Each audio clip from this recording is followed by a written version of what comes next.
कृष्णाय वासुदेवाय हराय परमात्मने प्रणतकृष्णाय गोविंदाय नमो नमो। आज এখানে আলোচনার বিষয়বস্তু হচ্ছে শ্রী শ্রী অনন্ত দাস বাবাজি মহারাজের বিরচিত নাম তত্ত্ব বিজ্ঞান। নামের 10টি অপরাধ। 10টি অপরাধকে ধ্যান রেখে নাম করতে হবে যেন এই 10টি অপরাধ না হয়, তাহলে নাম অতি শীঘ্রের ভিতরে আপনাদেরকে কৃপা করবেন। সেই 10টি অপরাধের ভিতরে 3টি অপরাধের কথা আমরা পূর্বে আলোচনা করেছি।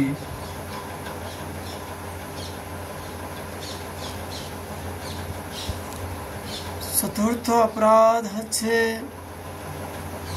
শ্রুতি শাস্ত্র নিন্দনম। এই চতুর্থ অপরাধের তাৎপর্য হচ্ছে বেদ ও বেদানুগত শাস্ত্রের নিন্দা, উপলক্ষণে অবজ্ঞা, অশ্রদ্ধা প্রভৃতি যে কোনো রূপ প্রতিকূল আচরণ বোঝায়। বেদ অপরুষের, এই জন্য বৈদিক পুরুষেরা বেদকে মুখ্য প্রমাণ বলে মনে করেন। বেদ স্বপ্রকাশ,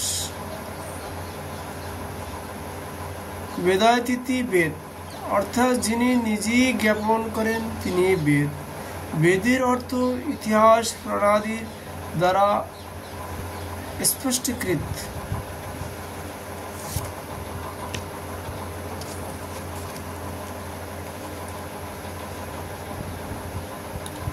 শ্রীমদ্ ভাগবতাদি বেদানুগত শাস্ত্র, এই সমস্ত শাস্ত্রে কোনরূপ নিন্দা অবজ্ঞাদি করলে অপরাধ হয়। বেদের 3টি বিভাগ, কর্মকাণ্ড, জ্ঞানকাণ্ড, উপাসনাকাণ্ড।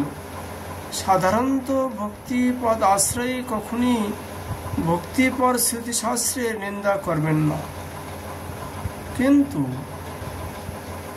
কর্মকাণ্ডীয় জ্ঞানকাণ্ডীয় শ্রুতি দর্শনে কোনো ভক্ত পদ আশ্রয়ে সাধক যদি মনে করেন এই সকল শ্রুতি যখন ভগবত ভক্তিকে সাক্ষাৎভাবে স্পর্শ করে না, তখন এরা বহির্মুখ করতে গিয়ে উদ্গীত হওয়ার যোগ্য, তাহলে অপরাধ হয়। কারণ জ্ঞান কর্মাদির প্রতিপাদক শ্রুতিগান পরম করুণা পরায়ণ। তারা কৃপা করেন ভক্তি মার্গে অনাধিকারী স্বেচ্ছাচার সম্পন্ন এবং বিষয়াসক্ত ব্যক্তিগণকে শাস্ত্র নির্দিষ্ট পথে পরিচালিত করতে কৃত সংকল্প হয়েছে। শাস্ত্র নির্দিষ্ট পথে চলতে চলতে একদিন কামী জ্ঞানাদিরও ভক্তি মন্দিরে প্রবেশ যোগ্যতা লাভ হবে। এইটি সেই সব কর্মজ্ঞান প্রতিপাদক শ্রুতিশাস্ত্রের মূল অভিপ্রায়। এইভাবে শ্রুতি সম্বন্ধে তত্ত্বজ্ঞান লাভ হলে শ্রুতি নিন্দন রূপে অপরাধ হতে রক্ষা পাওয়া যায়। 5ম নাম অপরাধ হচ্ছে যথার্থবাদ। শ্রী হরিনামের মহিমায় অর্থবাদ মানন, অর্থাৎ শাস্ত্র আদিতে শ্রী হরিনামের যেসব অতুলনীয় মহিমার কথা দৃষ্ট হয় তা কেবল স্তুতি বাক্য মাত্রই এইরূপ মনে করাই অপরাধ। বাস্তবিক পক্ষে শ্রীহরির নাম মাহাত্ম্য অতল স্পর্শ সিন্ধু ন্যায় বিশাল ও দুরাবগাহ। শাস্ত্র মহাজনগণ তার কতটুকুই বা প্রকাশ করতে সক্ষম হয়েছেন, হয়তো সিন্ধুর এক বিন্দুই বলা হয়েছে। তাকে স্তুতি বাক্য মাত্র বা বেশি বাড়িয়ে বলা হয়েছে বলে মনে করা যে কি ভয়ঙ্কর নাম অপরাধ, তা সহজেই অনুমেয়। প্রশ্ন হতে পারে, বিদগ্ধ বিষয়ের মধ্যে অর্থবাদ দৃষ্ট হয়ে থাকে, নামের মহিমাও যখন বিদগ্ধ, তখন নামের মহিমা সম্বন্ধে বা অর্থবাদ মানে করা এত অসঙ্গত এবং এরূপ অপরাধজনক হবে কেন?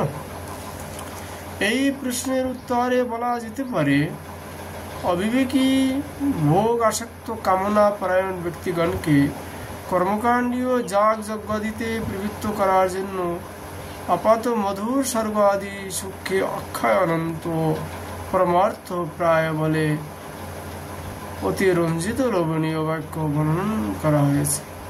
এগুলি অতিরঞ্জিত বা স্থিতিবাদ মাত্র, বস্তুত যা এক অখণ্ড পরতত্ত্ব।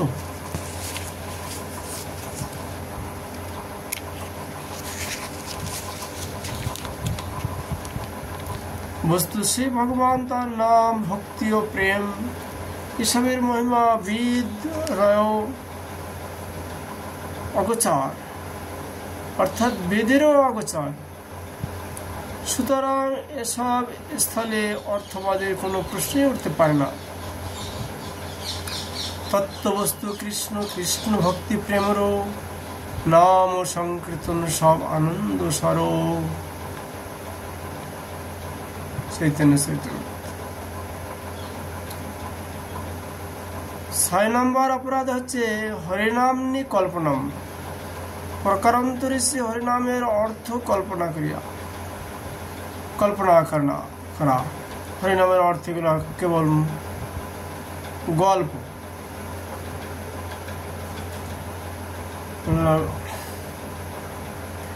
শ্রীজীবী গোস্বামী পাদ লিখেছেন, তন মহাত্মা গৌণতাং করুণায় গণন্তর চিন্তনম। ভক্তি সন্দর্ভে লিখেছেন, হরির নামে অসমর্থ মহাত্মের গৌণত্ব প্রতিপাদন করার জন্য অথান্তর কল্পনা, শ্রী হরি নামের অসাধারণ মহিমা ও অচিন্ত প্রভাব সম্বন্ধে বিশ্বাস করা বুদ্ধিমান ব্যক্তিগণের পক্ষে কিছুই কঠিন নয়। কারণ এ জগতে আমরা মণি, মন্ত্র, মহা ঔষধ আদির অচিন্ত শক্তি অনুভব করে থাকি। কিরূপে ওইসব বস্তুর এতাদৃশ শক্তি হলো তা আমাদের বুদ্ধি বিচার নির্ণয় করতে অক্ষম।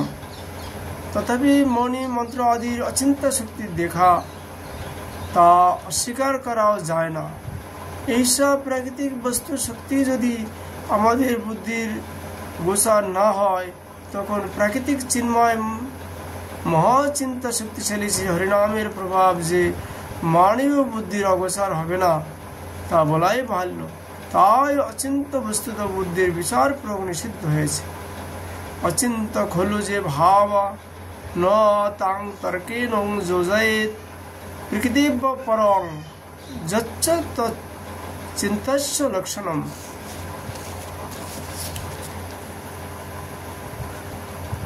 যে সকল ভাব বা পদার্থ অচিন্ত, সেসব বিষয়ে তাদের যোজনা নিষিদ্ধ। যা প্রাকৃতিক, অতীত বা অকৃত তাই অচিন্ত। তাৎপর্য এই যে আমরা জগতের মানুষ, প্রাকৃতিক বিকারভূর বস্তুর সঙ্গে আমাদের পরিচয়। যুক্তি তর্কে আমরা এই প্রাকৃতিক জগতের অভিজ্ঞতারই প্রয়োগ করে থাকি। আমাদের বুদ্ধি যখন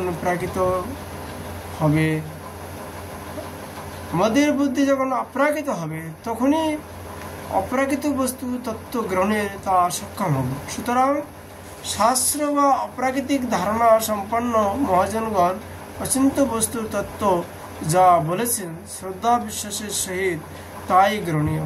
তাতে প্রাকৃত বুদ্ধি প্রয়োগ নিষিদ্ধ।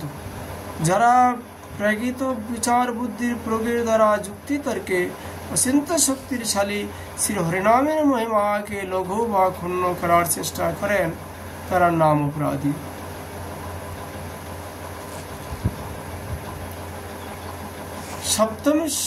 7 নম্বর অপরাধ হচ্ছে নাম্ন বলা যস্য হি পাপ বুদ্ধির্ন বিদ্যুতে জমি শুদ্ধি।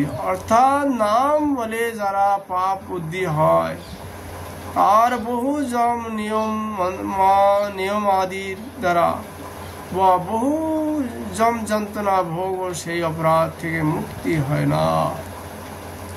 আমি ভজন করব, অপরাধ করলে কি হবে? অপরাধ সব ভজনের প্রভাবে সব শেষ হয়ে যাবে, নষ্ট হয়ে যাবে। কারণ নামের তো অনেক মহিমা, অনেক শক্তি।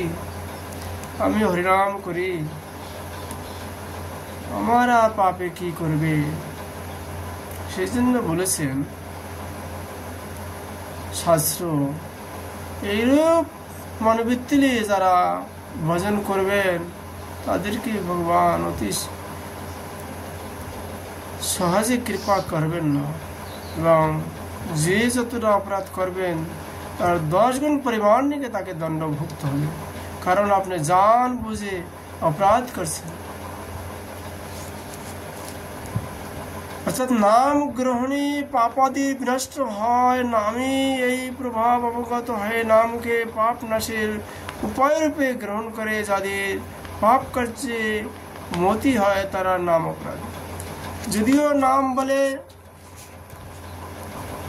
পাপাদি বিনাশ প্রাপ্ত হয় ঠিকই, তবু নাম আশ্রয়ী ব্যক্তি যে নাম বলে परम पुरुषार्थ प्रेम व भगवत सेवा सुख साधने प्रवृत्त হয়েছেন, সেই নাম বলে আবার ঘৃণাস্পদ পাপ কার্যে মতি হলে পরম দুরাত্মই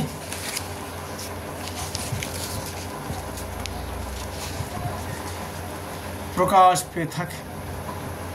শ্রী নামকে নিকৃষ্ট করা হয় বলে অনুষ্ঠিত পাপ অপেক্ষাও কোটি গুণে অপরাধ সঞ্চিত হয়ে থাকে। এই জন্যই তার प्राचित्य रूपे जम नियमादि अनुष्ठान करलो अथवा दंडदाता बहु जमराज करते बहुकाल जम जातना भोग करलो तार चित्त शुद्धि घटना। तात्पर्य जे शुद्ध नाम आश्रय व्यक्तिर पाप बुद्धिर कथा दूरे थाक पुण्य कार्य मति है ना, पाप पुण्यर कथा की मोक्ष रुचि थाके ना। सुतरां नाम आश्रय व्यक्तिर कखनी पाप बुद्धि जन्मे ना। সাধকে যেখানে কিছু কিছু অপরাধ থাকে সেখানে উচ্চারিত নাম আভাস হয়, শুদ্ধ নাম হয়। নাম আভাসেও পুরো পাপ ক্ষয় হয় এবং নূতন পাপ প্রবৃত্তি জন্মে না। তথাপি পূর্ব পাপ